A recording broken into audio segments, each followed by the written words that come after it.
Bienvenue dans cette nouvelle séance du Divan renversé. Vous pouvez me retrouver sur toutes les plateformes de streaming, Spotify, Deezer, Apple Podcast et également sur les réseaux sociaux, Instagram et TikTok. Aujourd'hui, nous allons voir ensemble pour quelles raisons on aime tant voir les autres échouer. Est-ce qu'il s'agit d'une petite victoire personnelle ? Est-ce que véritablement la réussite de l'autre met en valeur notre propre échec ? Ça nous est tous arrivé d'éclater de rire quand on voit quelqu'un tomber devant nous. C'est presque plus fort que nous, en fait. C'est des situations forcément qui sont cocasses, qui sont pas drôles dans l'absolu, parce qu'elles sont quand même douloureuses pour l'autre, mais on a ce petit manque d'empathie à un instant donné qui va nous déconnecter un peu de l'humanité qu'on peut avoir envers les gens, et on va rire. Et pour l'échec, c'est peut-être la même chose finalement. En fait, quand vous entendez quelqu'un autour de vous vous dire « Ah là là, j'ai un projet, je suis content, je vais essayer de le mettre en place, je vais essayer de faire comme ci, comme ça, quelque chose de précis, vraiment ».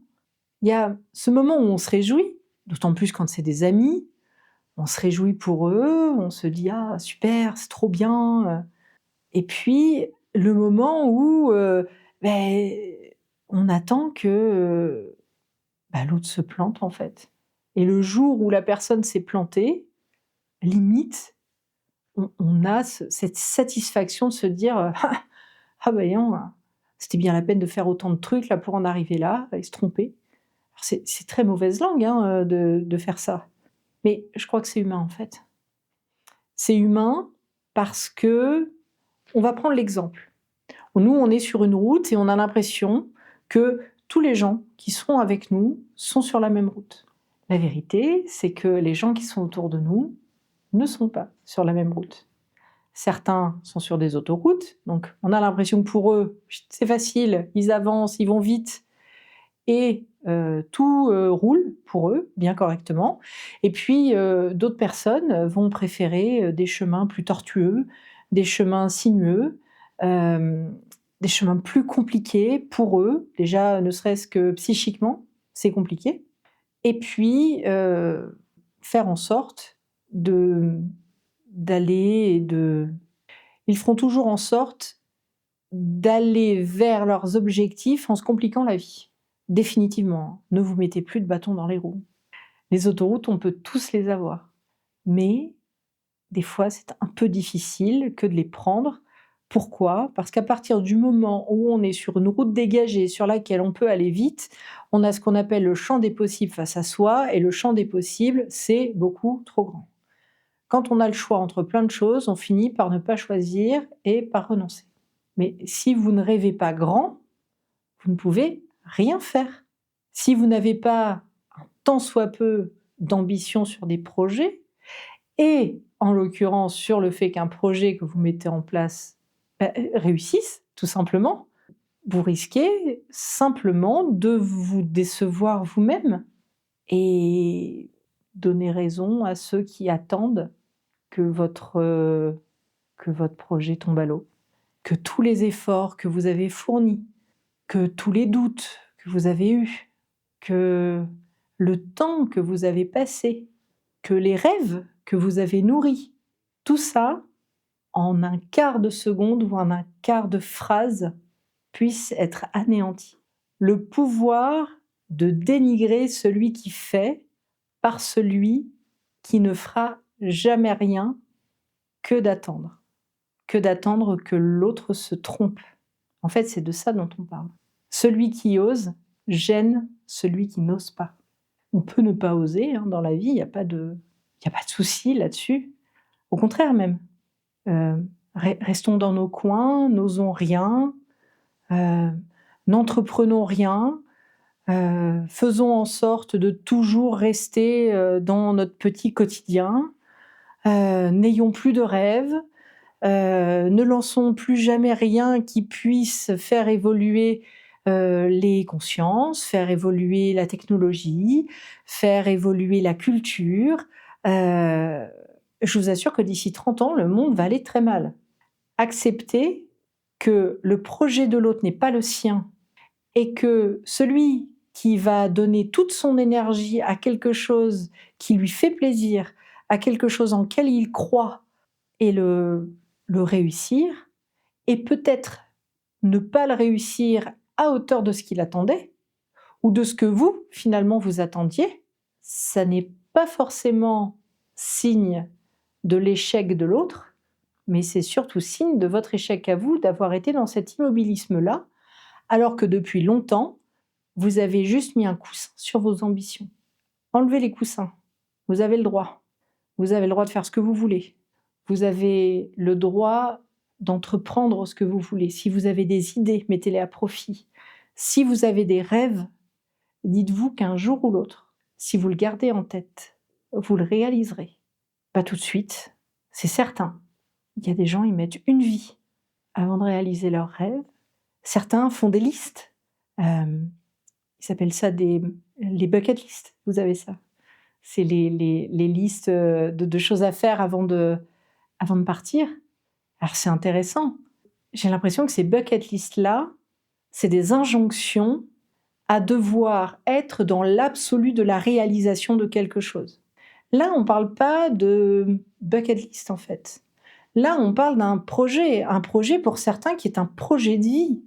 Quand on a un projet de vie particulier qui ne rentre pas dans les cases et avec lequel on va devoir dealer avec ses propres craintes, ses propres limites, parce que il faut pas oublier que celui qui a un projet, qui veut le mener à bien, il a aussi ses propres croyances limitantes. Donc quand on a des croyances nous-mêmes limitantes sur un projet qu'on veut mener et qu'on se bride complètement, l'idéal du projet ne sera pas abouti. C'est normal. C'est normal, mais c'est pas grave. Là où ça devient grave, c'est quand vous avez une personne face à vous qui n'a absolument rien fait à part regarder d'un coin d'œil, qui ne s'est pas investi auprès de vous émotionnellement, et qui, parce que l'idéal n'a pas été atteint, va vous dire que vous êtes en échec. Ça, bon, d'abord, c'est pas des vrais amis, on va pas se mentir, mais également, c'est souvent un signe d'une frustration personnelle assez frustre.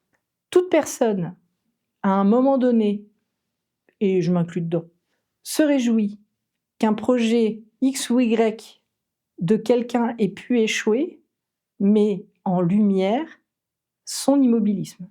Ce que l'autre a fait, il l'a fait avec tous les moyens qu'il avait, avec toute la force de sa meilleure volonté, avec très certainement beaucoup d'âme, beaucoup d'émotions et d'émotionnalité pour certains. Et c'est peut-être ça qui dérange. C'est de voir que quelqu'un est en mesure d'investir autant pour autre chose que pour notre petite personne. C'est-à-dire que si par exemple ce sont des amis, je suis en train de parler des amis, mais attention, hein, je ne suis pas en train de dire que tous les amis sont des mauvais amis et que tous les amis vont se réjouir de l'échec de l'autre. C'est pas du tout mon propos. Moi, mes amis qui ont fait quelque chose, qui l'ont abouti et qui, à un moment donné, pour x, y raison, n'ont pas réussi à maintenir, j'ai partagé leur peine profondément et très sincèrement. Mais ces gens-là, en fait, pour la plupart, ont une résilience tellement forte que ensemble, et là je parle d'amis sincères, ensemble en fait, on a rebondi sur leur prochain projet en disant on va pas rester sur un échec de vie, ça n'existe pas les échecs. La vie c'est pas un échec. La vie c'est une succession de petites choses qu'on a essayé de faire, qu'on n'a pas réussi, et peu importe si ça ne marche pas, et ben la prochaine chose fonctionnera, ou l'autre d'après, peu importe. Ça, c'est peut-être le principe de l'entrepreneuriat et de l'esprit d'entrepreneuriat. Se dire que même si ça n'aboutit pas, eh bien, on ira sur un autre projet qui, lui, va aboutir. Et même si ça n'est pas abouti à 100%, tous ceux qui se réjouiront du fait de ne pas avoir atteint l'objectif idéal seront ceux qui n'auront jamais rien fait. Après ça, quand on attend, là je suis en train de parler vraiment d'attente, hein, de l'échec de l'autre, on peut quand même se poser la question de savoir où est-ce qu'on se situe là-dedans. Parce que avoir un œil qui est toujours focusé sur l'autre, sur ce qu'il va faire de mal ou sur le pas de travers qu'il va faire et qui va lui permettre de se casser la figure, en fin de compte, est-ce que c'est pas notre médiocrité qui ressort dans ces cas-là? Alors, j'ai envie de vous dire, on est tous dotés d'un certain quota de médiocrité. Les uns, les autres, même les plus brillants de ce monde, hein, ont un quota de médiocrité assez développé. Et ça paraît insupportable, en fait, d'avoir cette médiocrité en soi. Et donc, il est plus simple de mettre en lumière la médiocrité de l'autre quand il y a de l'échec que de mettre sa propre médiocrité à se dire mais qu'est-ce que ça m'apporte à moi finalement qu'il n'ait pas réussi parce que c'est pas mon projet. Ça me concerne pas en fait ce qui se passe. C'est pas quelqu'un avec qui je vis. Et pire encore, si c'est quelqu'un avec qui je vis, qu'est-ce que je mets en avant de moi-même pour me satisfaire intérieurement, voire inconsciemment, parce que des fois c'est même pas conscient, de son échec. Alors il y a une part narcissique. De voir quelqu'un face à nous briller alors que nous-mêmes, on essaye de sortir un petit peu la tête de l'eau pour prendre le soleil, ben, voir que l'autre en face, il nous fait de l'ombre et que ça marche pour lui, forcément, on trouve ça presque pas juste. Mais qu'est-ce qu'on fait d'abord pour prendre le soleil, nous? On fait peut-être pas grand-chose. La remise en question, elle se fait que quand on est prêt à la faire. Quand on est prêt à entendre qu'à cet instant précis, on s'est réjoui d'un échec de quelqu'un, donc c'est-à-dire d'un investissement d'une personne qui, pour x, y raison, n'aura pas atteint son objectif, voire même se sera saboté, et s'en réjouir, ça montre la facette médiocre de ce que l'on est, puisque nous, qu'est-ce qu'on a réussi à atteindre dans cette situation précise, en fait? Dans cette situation précise, on n'a rien atteint, à part poser un jugement qui est médisant sur quelqu'un qui n'a pas notre vie, qui n'a pas nos compétences, qui n'a pas nos ambitions, et surtout poser un avis sur quelqu'un qui a essayé et qui a été au bout de son idée, contrairement à nous, qui n'avions même pas eu l'idée. Alors est-ce que c'est ça finalement? Est-ce que le fait de voir quelqu'un qui a une bonne idée, de voir quelqu'un qui a une ambition, donc quelqu'un qui a une ambition à côté de nous et qui veut aller au bout de cette ambition, vous vous doutez bien que ça vous fait un peu d'ombre. Pour quelle raison? En fait, ça fait un peu d'ombre parce que la personne va être focusée sur elle, sur son projet, sur ce qu'elle va pouvoir mettre en place pour le mener à bien. C'est normal. Donc nous, on passe un peu en second plan. Et passer en second plan, c'est pas super. Pourquoi c'est pas super?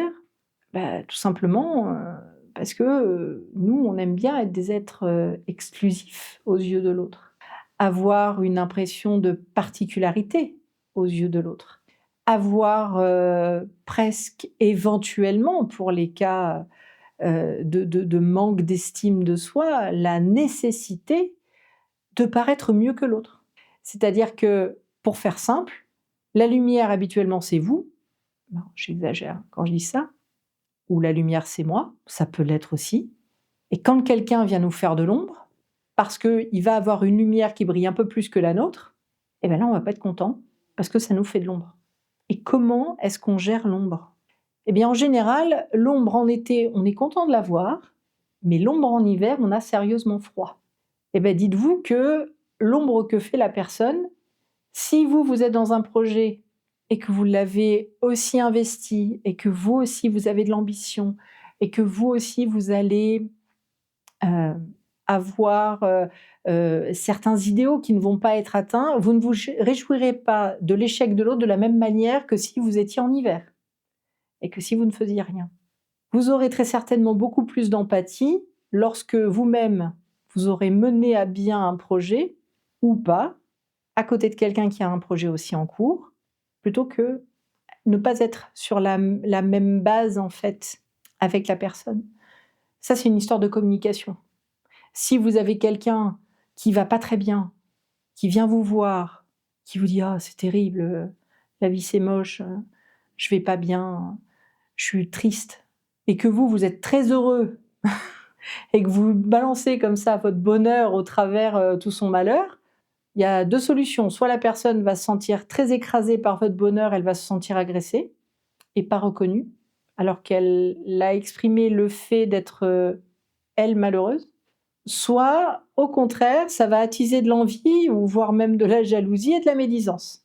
L'équilibre de la communication, elle est importante, et l'équilibre aussi des gens qui vous entourent va être important. Alors forcément, hein, si vous avez des projets et que vous avez des gens qui vous entourent qui n'en ont pas, ne vous éloignez pas d'eux, hein, c'est pas le propos. Il faut pas faire ça. Surtout si vous les aimez, ces gens-là. Mais si à chaque fois que vous avez un projet et que la même personne soit balaye d'un revers de main votre projet, soit, si vous n'avez pas abouti à un succès, ou en tout cas à l'idéalisation des objectifs que vous aviez, va médire sur le projet initial, éloignez-vous.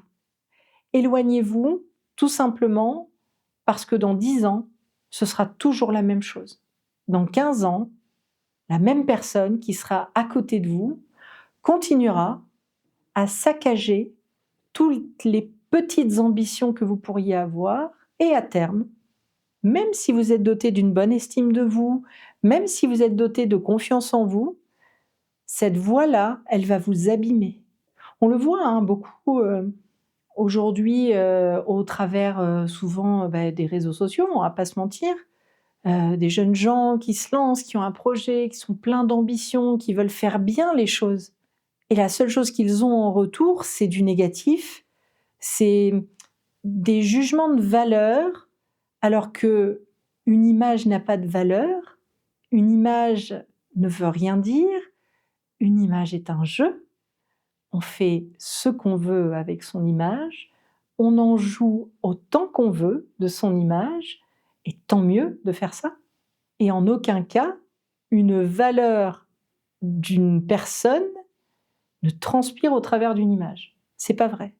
L'acte va pouvoir être transmis au travers de l'image. En aucun cas, la valeur d'une personne est transmise par une image.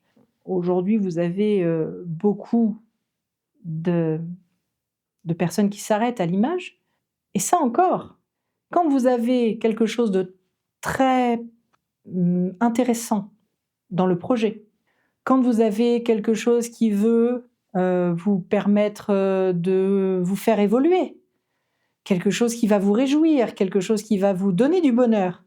Si on s'arrête exclusivement à sa propre image ou à l'image de l'autre ou à l'image du projet, peu importe, parce que ça peut être un gros projet comme ça peut être un petit projet, ça peut être un projet qui paye pas de mine, mais peu importe s'il paye pas de mine, du moment qu'il vous fait plaisir, qu'est-ce que ça vient embêter l'autre? Ça vient embêter l'autre parce qu'il n'a pas eu l'idée, parce que lui il s'est pas lancé, parce que lui il aurait pas fait comme ça. Mais on lui a pas demandé l'heure en fait, on lui demande pas son avis.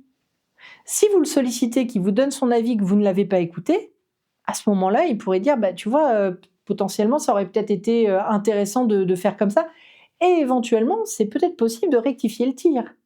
Mais si vous n'avez rien demandé à personne, que vous faites votre petit bonhomme de chemin et que vous avez des gens qui, à tout moment, vont venir casser les petites briques que vous mettez en place pour atteindre un idéal de vie, un idéal de projet, un idéal de bonheur, un idéal de bien-être, bref, un idéal d'équilibre, ces gens-là, ils n'ont rien à faire autour de vous.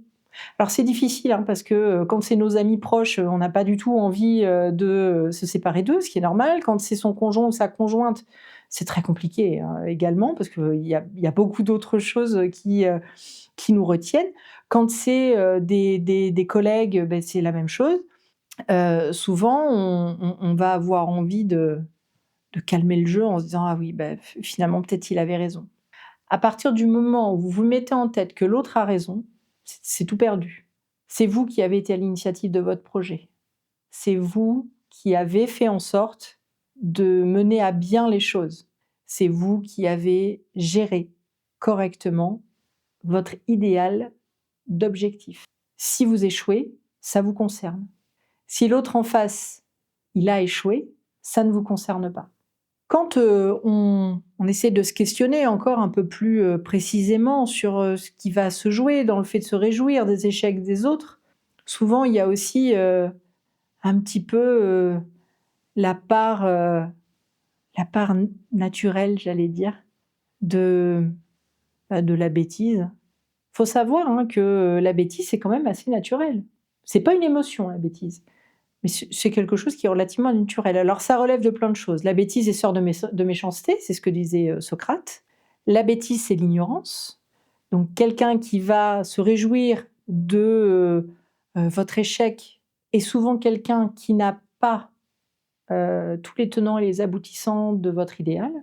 C'est souvent quelqu'un qui ne va pas chercher à comprendre ce que vous avez ressenti, ce qui ne va pas, quelqu'un qui va pas vraiment avoir peut-être la compétence à comprendre aussi tout ce que vous avez investi dans votre projet. Et ces gens-là vont émettre un jugement comme si eux étaient les meilleurs des meilleurs et qu'ils auraient forcément mieux fait. N'hésitez pas, allez-y, faites, il n'y a pas de problème. Il y a vraiment aucun souci là-dessus, hein. Lancez-vous. Soyez entreprenant et vous verrez que quand on entreprend quelque chose, quand on idéalise quelque chose, quand on est jugeant, déjà, fréquemment, on se juge soi-même et on ne prend pas l'autoroute. On se dit: «Je vais y arriver tout seul, je vais gérer, je sais tout faire, tout mieux que les autres, vous allez voir, ça va être formidable, merveilleux». Non, en fait, c'est ni formidable ni merveilleux. C'est aussi une grande sorte d'incompétence qui va être mise en avant et le soufflet va redescendre assez facilement. Le but, c'est quand même que si vous avez un projet que vous voulez vous lancer, ce soufflet-là, on veut pas. On veut qu'il continue à être qu'il soit le plus gros possible, qu'il tienne le plus longtemps possible, que la cuisson soit parfaite. Après ça, si vous continuez à vous évertuer en permanence, à vous réjouir de l'échec de l'autre et que vous en tirez un certain bénéfice. Quand je parle de bénéfice, c'est une vraie satisfaction personnelle, presque comme une attente de voir autour de vous des gens qui entreprennent et qui n'iront pas au bout de leurs idées, qui n'iront pas au bout de leurs projets, qui auront mis un projet en place et qui va s'arrêter à un moment donné. Si vraiment vous êtes ce genre de personne à vous réjouir des échecs des autres, posez-vous la question de votre valeur personnelle. Qu'est-ce qu'on vaut?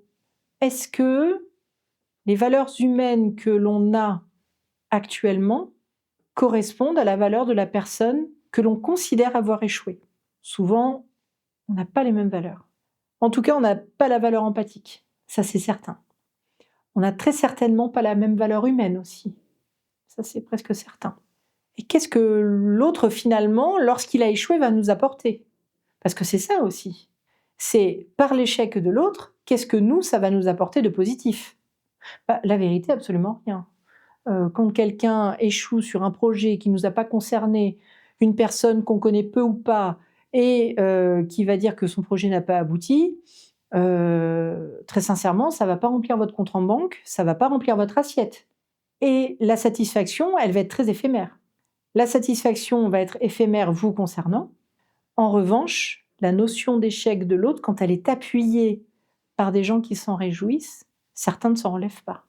La résilience appartient à chacun et vous avez beaucoup de personnes qui, une fois qu'elles ont vécu l'échec, au-delà de l'avoir vécu de près, puisque c'était son ambition et que l'ambition a été mise à mal, le fait que les autres se réjouissent de son échec fait que la personne va se remettre, elle, en cause humainement, en disant: «Mais qu'est-ce que j'ai fait pour mériter presque le mépris des gens qui n'étaient même pas investis dans ce projet-là, qui n'avaient pas le même projet que moi?»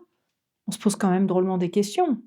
Et là, ça va mettre à mal et son estime de soi, à un instant T, parce que l'estime de soi, on peut l'avoir en baisse, mais quand on le construit entre soi et soi-même, en fait, il est très solide. Et la résilience est telle que n'importe qui peut venir pomper toute l'énergie ou tout l'estime de soi, on en a encore sous le coude. Cette espèce de petit jardin secret où on va stocker les en cas d'urgence. Et l'estime en cas d'urgence, c'est là où souvent on la ressort et on fait des merveilles. On fait des merveilles parce qu'on n'a plus rien à perdre, parce qu'on n'a peut-être plus le choix que de faire ce qu'il reste à faire. Peut-être aussi que on se dit que c'est un défi qu'on va avoir entre soi, entre ce que l'on a comme estime de soi et ce qu'il nous reste de notre estime de soi. Et nous, on va repartir. Celui qui va se réjouir de l'échec va rester dans son ombre de réjouissance, là, et il va rester sur le bord de la route. Jusqu'au moment où la route sera loin derrière celui qui aura réinvesti son échec et où il se sera dit: «Attends, je vais remonter en selle, je vais remonter à cheval et je vais essayer d'aller plus loin, d'aller ailleurs, de faire différemment, de réinvestir de l'ambition, de réinvestir de ce que je suis». Alors des fois, ça prend des années, hein, pour certains. Et puis pour d'autres ils ont beaucoup de résilience sous le coude et ils se réinvestissent de suite et tant mieux. En tout cas, une chose est sûre, c'est que celui qui va se réjouir de l'échec n'avancera ou peu dans la vie de l'autre. Et sincèrement, ne pas avancer correctement dans la vie de l'autre quand on est dans la critique, le jugement, sans qu'on ait été invité à le faire, c'est peut-être pas grave de rester loin derrière sur la route de l'autre. La route de celui qui a de l'ambition, dans la route de celui qui investit, dans la route de celui qui entreprend. Alors c'est sûr, hein, ça peut ne pas être parfait, ça peut ne pas plaire, ça peut déranger. Et tant mieux finalement que ça dérange, que ça plaise pas. Là encore, c'est quoi? Ça veut juste dire qu'on n'a pas tous la même façon de penser, qu'on n'a pas tous la même façon de faire, qu'on n'a pas tous le même chemin, qu'on n'a pas tous la même compétence à réussir. Bah, c'est vrai, ouais, on va pas se mentir, hein. C'est la vérité. Mais et alors? Ça fait de nous des gens moins bons? Bah non. Ça fait juste de nous des gens qui sont des individualistes, pardon, non, des individus. Ça fait de nous des gens qui sommes des individus, qui avons nos propres vies, nos propres idées, nos propres chemins, nos propres cheminements intellectuels, qui vont nous amener à des réussites, qui vont nous amener à avoir un peu plus d'estime de soi, qui pour certains vont nous amener à avoir plus de confiance en soi, mais on n'a jamais confiance en soi ou plus d'estime de soi quand on se réjouit de quelque chose qui ne nous regarde pas. Quand on y réfléchit bien, est-ce que l'échec de l'autre n'est pas un miroir qui nous rassure? Est-ce que l'échec de l'autre, ouais, n'est pas un miroir qui nous rassure? Finalement, le fait que l'autre ait entrepris, qu'il n'ait pas réussi, que nous n'ayons pas entrepris, et donc forcément, puisque pas entrepris, pas réussi, ça ne nous rassure pas dans l'idée que ça sert à rien d'entreprendre, puisque à terme, de toute façon, ça se solde par un échec. Alors ça, c'est intéressant parce que on finit par penser que finalement, eh bien, il vaut mieux rien faire. Alors c'est dangereux de rien faire, parce que vous allez rester comme ça toute votre vie à rien faire. Vous allez rester comme ça toute votre vie à attendre que les autres aient des échecs pour penser que vous, eh ben, vous avez réussi.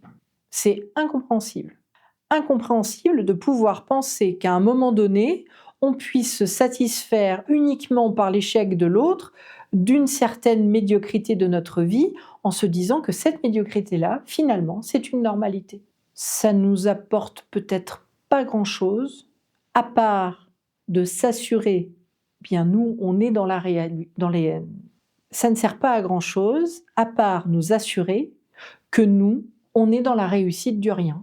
C'est merveilleux la réussite du rien finalement. Quand on y réfléchit, c'est facile, ça ne demande pas une stratégie trop importante pour pouvoir y accéder. Maintenant, la stratégie du rien, est-ce qu'elle est sur une base de problèmes d'estime de soi, de problèmes de confiance en soi, pour ne pas aller de l'avant et pour ne pas entreprendre? Est-ce que cette philosophie du rien, c'est aussi une idée que quoi qu'on fasse, bah, tout se solde par un échec? Et si ça arrive, pour XY raison, il est peut-être intéressant de se questionner sur l'échec en lui-même ou sur ce qui nous a être en échec. L'échec en lui-même, il peut arriver et il est acceptable. Il est acceptable parce qu'il y a des impondérables dans la vie, parce qu'on ne vit pas tout seul dans ce monde, parce que des fois on a des idées qui sont farfelues et qui ne vont pas aboutir à grand-chose, parce que des idées qui nous plaisent ne trouvent pas de plaisir ailleurs qu'à l'intérieur de nous. Et donc forcément, ça ne va pas se solder par des choses qui vont nous amener à des succès ou à des réussites. Se dire que quoi qu'on fasse, ça mène à l'échec, ça peut quand même questionner sur notre compétence à se tirer des balles dans le pied, à cette idée que quoi qu'il se passe, eh bien en fait ça va se solder par quelque chose de négatif, puisque la personne qui se réjouit de l'échec, souvent pense que l'échec est négatif. Elle pense que l'échec va mener l'autre au néant et à sa philosophie du rien, alors que c'est faux. C'est complètement faux. La personne qui vit un échec, elle a été dans l'investissement, elle a été dans l'entreprise de quelque chose, elle a été dans l'ambition, elle a été dans le fait de croire et d'aller au bout de son idée. Donc déjà, elle a nourri 5 éléments que la personne qui nourrit la philosophie du rien n'aura même pas pu intégrer dans son univers. Puisque dans l'univers de la personne qui a une philosophie du rien, on attend que l'autre qui a donné de sa personne, de son ambition, de son temps, des fois de son argent, de son engagement en tout cas, qu'elle tombe au sol, qu'elle échoue. Quelle sorte de satisfaction personnelle, quelle estime de soi peut-on avoir face au miroir quand on se dit « Ah, regarde-moi, moi, je n'ai rien fait dans ma vie et je n'ai pas d'échec. » Mais enfin, ta vie, c'est un échec en fait. Je ne sais pas si tu l'as remarqué, mais alors, le miroir lui répondra pas, mais je peux vous assurer que c'est ça. L'échec, c'est d'être accroché en permanence à du vide, à du rien, à du « je vais surtout pas essayer », parce que si j'essaye, je vais forcément me tromper. Ces gens-là, le jour où on leur dit « ouais, mais si ça marche, qu'est-ce que ça donne ?» Eh ben, ça donne beaucoup d'angoisse d'un coup, et ça donne encore plus envie de se réfugier dans cette philosophie du rien et de surtout, ne jamais bouger une oreille pour modifier cette philosophie-là.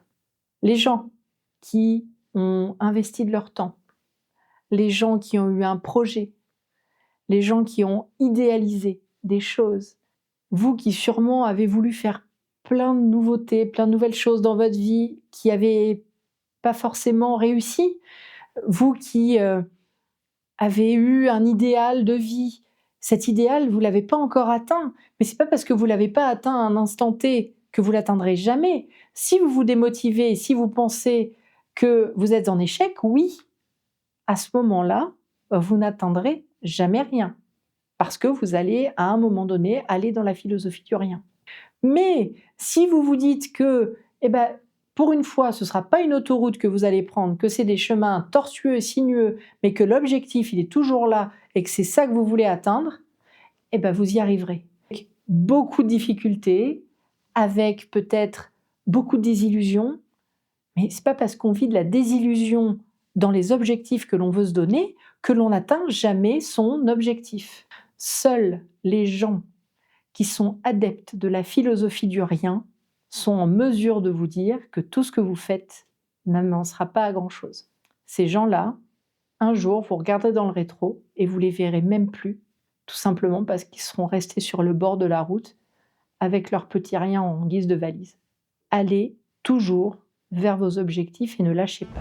Merci beaucoup d'avoir été à l'écoute de cette séance. On se retrouve pour notre prochaine consultation dans 15 jours. Si vous le souhaitez, vous pouvez partager, n'hésitez pas à vous abonner. Vous pouvez me retrouver sur toutes les plateformes de streaming, Deezer, Spotify, Apple Podcast, mais également sur les réseaux sociaux Instagram et TikTok. Et n'oubliez pas, je suis également sur YouTube. À bientôt mes inconscients.